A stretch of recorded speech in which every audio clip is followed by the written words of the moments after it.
Tere tulemast tagasi, Nurgakivi jätkab ja meie saate teise poolde jääb meistrinurk, kus seekord valmistame ühte istepingiga lillekasti ning külaskäik Tallinna Ehituskooli, kus teeme tutvust õpilaste töödega, mis peaks eriti huvi pakkuma neile inimestele, kes tunnevad, et nendel kodus läheks vaja näiteks koerakuuti, väikest terrassi või ka laste mängumaja.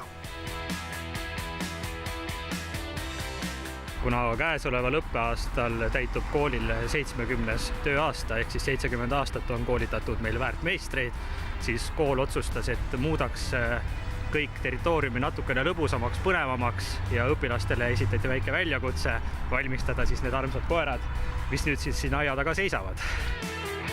On mingisugust tagasisidet inimestelt ka, et minu poolt oli nüüd üks et ma olen kuulnud, et inimesed vaatavad ja mõtlevad, mis see on, aga päris konkreetselt kontaktivõttu on kooliga olnud ka. Kooliga on kontaktivõttu olnud ja tõesti on uuritud, et mille pärast need koerad on, miks nad siia paigutati ja üldse positiivset tagasisidet päris palju oleme saanud.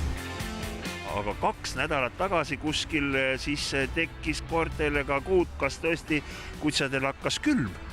Ja võib ju arvata, et kätte jõudis tõeline talv, eks ju, ja koertel karv turnis. Aga tegelikult on tegu hoopis teise ettevõtmisega. Nimelt oli kooli sisesed meistrivõistlused Kellu Skills, mille raames siis puussepad ehitasid need koerakuudid. Need kuudid on tõelised, soojustatud, korralikud, kvaliteetsed, aga need ei ole mõeldud loomulikult nendele kutsadele, kes meil aia taga seisavad.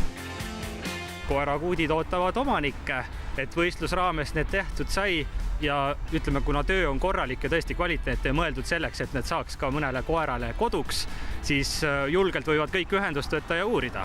Suurepärane, aga siis keerame pilgu nüüd mõnikümmend meetrit edasi ja seal on veel üks maja, see nüüd enam koertel ilmselt ei ole. Jah, et isegi ka kõige suuremale koerale on see ilmselgelt suur, aga tegu on siis samamoodi puusseppade ehitatud ehk õpilaste ehitatud lastemajaga, mis on õppetöö käigus ehitatud nii-öelda mängumaja aeda.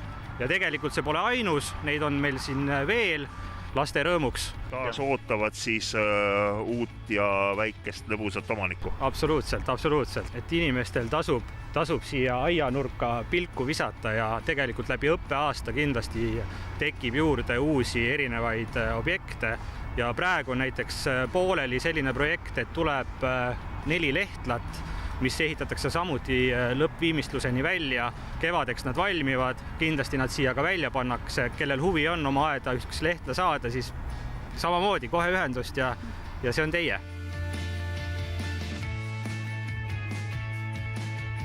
Ja nii nagu siis ikka, ühest asjast alustame ja hoopis teistega lõpetame ning tõepoolest, kellel on huvi sellise õpilastöö vastu, siis tasub Tallinna Ehituskooliga ühendust võtta.